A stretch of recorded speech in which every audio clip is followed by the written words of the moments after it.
Hello दोस्तों, कैसे हैं आप सब। तो हमारी जो सीरीज चल रही थी लास्ट ईयर, जो क्वेश्चंस आए थे वो हम देख रहे थे। उसमें हमारा आज तीसरा वीडियो है जिसमें टॉपिक रहेगा समास, सर्वनाम, संज्ञा और विशेषण। तो पहला जो टॉपिक है वो समास है और उसका पहला प्रश्न चलिए शुरू करते हैं। जब किसी समास में दोनों शब्द या पद प्रधान हो तो उसे कहते हैं द्वंद्व समास, द्विगु समास, प्रधान समास और तत्पुरुष समास। तो जिस समास में दोनों पद प्रधान होते हैं वो द्वंद्व समास होता है। अगला प्रश्न, पहले हम इसकी व्याख्या पढ़ लेते हैं। इसमें सारे समास दिए गए हैं कि समास का शाब्दिक अर्थ संक्षेप या संक्षिप्त या संक्षिप्तीकरण होता है। समास का विलोम व्यास होता है। समास में पद होते हैं दो, पूर्व पद और उत्तर पद। पद प्रधानता के आधार पर समास चार प्रकार के होते हैं।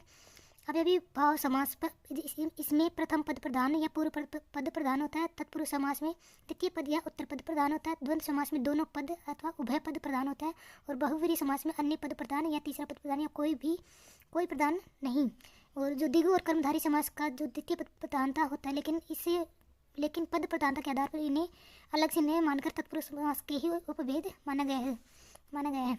अगला प्रश्न, जिसका पहला पद विशेषण और दूसरा पद विशेष्य हो उसे कहा जाएगा अवयवी भाव समास, द्विगु समास, तत्पुरुष समास, कर्मधारी समास। ये कर्मधारी समास कहा जाएगा उसको। अगला प्रश्न, जिसमें पहला पद संख्यावाची हो और किसी समूह विशेष का बोध कराए उसे कहते हैं कर्मधारी समास, द्वंद्व समास, अवयवी भाव समास, द्विगु समास। तो उसमें आएगा द्विगु समास। अगला प्रश्न हमारे पास आएगा, अंधविश्वास में समास है तत्पुरुष, कर्मधारी, द्वंद्व और अवयवी। तो अंधविश्वास में हमारे पास अवयवी भाव समास इसका आंसर हो जाएगा। अगला प्रश्न, भाषा शास्त्र में समास है तत्पुरुष, कर्मधारी, द्वंद्व और अवयवी। तो ऑप्शन ए आंसर है, तत्पुरुष समास आएगा। अगला प्रश्न, कर्म तत्पुरुष समास का उदाहरण इनमें से कौन सा है। लोहो हर्षक, आत्मनिर्भरता, देशवासियों, सर्वाधिक। इसमें लोहो में हर्षक इसका आंसर हो जाएगा।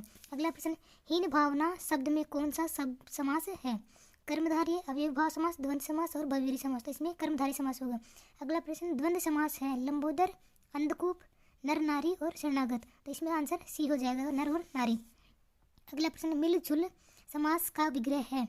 मिल से जुल, मिल और जुल, मेल जोल, इनमें से कोई नहीं। तो इसका आंसर बी होगा, मिल और जुल। अगला प्रश्न हमारे पास आएगा, आस पास शब्द में कौन सा समास है। द्वंद्व, द्विगु, कर्मधारी और तत्पुरुष। तो इसमें आंसर होगा हमारा ए, द्वंद्व समास। अगला प्रश्न, नतमस्तक में समास है तत्पुरुष, द्विगु, बहुव्रीहि और द्वंद्व। तो इसमें एक तो तत्पुरुष हो जाएगा और एक हमारा बहुव्रीहि, दोनों ही हो जाएंगे।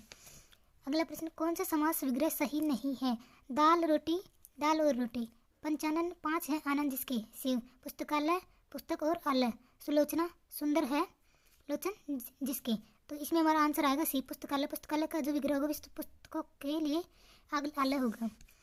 अगला प्रश्न, कौन सा समास नहीं है। विचारधारा, आत्म परितोष, एकनिष्ठता और कामना। इसमें हमारा आंसर हो जाएगा कमाना।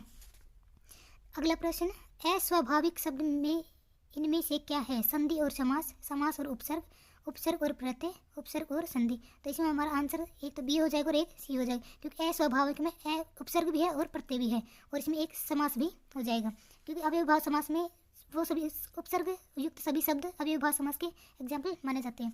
अगला प्रश्न हमारे पास होगा, इनमें से वह शब्द बताइए जिसमें समास तथा उपसर्ग का उपयोग हुआ है। घात, प्रतिघात, भारतवासियों, कर्मयोगी और आत्मनिर्भरता। तो ये प्रश्न तो बोनस गया हुआ है, इसका आंसर इसमें कुछ नहीं दे रखा है। तो चलिए अब हमारा अगला टॉपिक आएगा संज्ञा। संज्ञा का प्रकार नहीं है व्यक्तिवाचक, जातिवाचक, देशवाचक, भाववाचक। ये तो सबको पता होगा, देशवाचक इसका प्रकार नहीं है। पहले हम संज्ञा की भेद और ये नाम वगैरह जान लेते हैं। तो चलिए, संज्ञा, पहले तो संज्ञा किसे कहते हैं। संज्ञा उसको कहते हैं जैसे किसी व्यक्ति का नाम या किसी जगह का नाम या फिर किसी भी जो आपको नाम दिए गए हैं ना पर्टिकुलर, उसी को संज्ञा कहते हैं।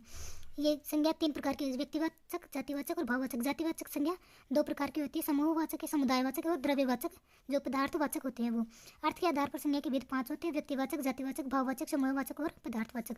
अगला प्रश्न हमारे पास आएगा, संज्ञा नहीं है ओरण, कौवा, लड़ना और जंगल। तो लड़ना एक क्रिया होती है, ये संज्ञा नहीं है।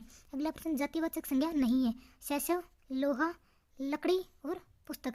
तो इसमें शैशव में ये भाववाचक संज्ञा आएगी। अगला प्रश्न, इनमें से जातिवाचक संज्ञा से भाववाचक संज्ञा का सही उदाहरण है। दानव, दानवता, सर्व, सर्वस्व, चतुर, चतुराई, गाना और गान। तो इसमें ऑप्शन हमारा ए हो जाएगा, दानव और दानवता। अगला प्रश्न,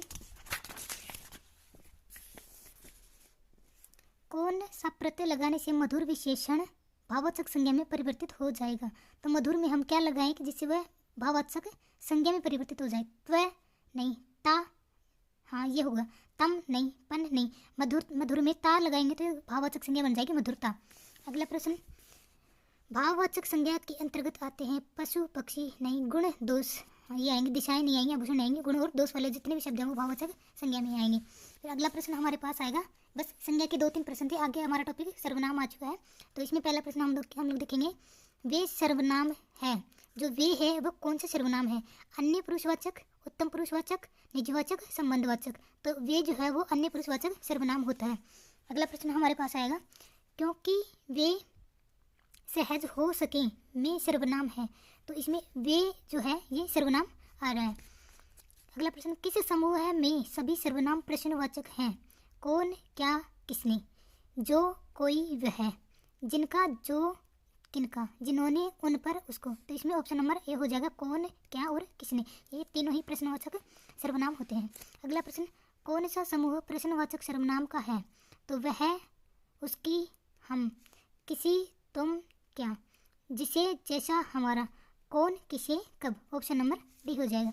अगला प्रश्न, वह स्वतः ही जान जाएगा में वह सर्वनाम है। पुरुषवाचक, निजवाचक, संबंधवाचक और अनिश्चयवाचक। तो इसमें हमारा आंसर हो जाएगा ए, पुरुषवाचक सर्वनाम। तो अगला टॉपिक हमारा विशेषण। पहला प्रश्न है इसमें, पुस्तक में कौन सा विशेषण बनेगा? पुस्तकालय, पुस्तकें, पुस्तकीय और पुस्तकों। तो इसमें पुस्तकीय जो वो विशेषण बनेगा। अगला प्रश्न, मदन काली पतलून पहनकर खेलने आया में विशेषण है।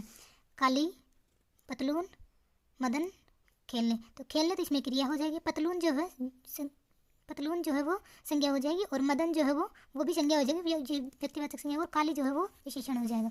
अगला प्रश्न, दलित द्राक्षा में विशेषण है। तो इसमें जो है वो गुणवाचक विशेषण है। दलित जिसको गरीब कहा जाता है तो वो गुणी हो गया ना, तो इसमें गुणवाचक विशेषण आएगा। अगला प्रश्न, इनमें से किसमें विशेषण का प्रयोग नहीं हुआ है? लाखों लोगों के, आर्थिक विषमता, अहिंसा की भावना, एक प्रेरणा। तो इसमें ऑप्शन ए सी आंसर हो जाएगा, अहिंसा की भावना। अगला प्रश्न, विद्वान सब जगह पूजा जाता है वाक्य में प्रयुक्त हुआ है। सर्वनाम, संज्ञा, विशेषण और क्रिया विशेषण। तो इसमें तो बोनस दे रखा है, इसे पढ़ लेते हैं, देख ले। विद्वान सब जगह पूजा जाता है, उक्त वाक्य में विद्वान गुणवाचक विशेषण है, वह सब जगह क्रिया विशेषण शब्द है और विकल्प में दोनों ही दिए हुए हैं, इसलिए इस प्रश्न में बोनस दिया गया है। अगला प्रश्न, इनमें से सार्वनामिक विशेषण किसमें है? गांधी जी ने इनके खिलाफ संघर्ष किया, इस पाशविक चक्र से मुक्त करें, उनके अनुसार अहिंसा का अर्थ है और वे अत्यंत विनीत थे। तो इसमें ऑप्शन नंबर बी हो जाएगा, इस पाशविक चक्र से मुक्त करें।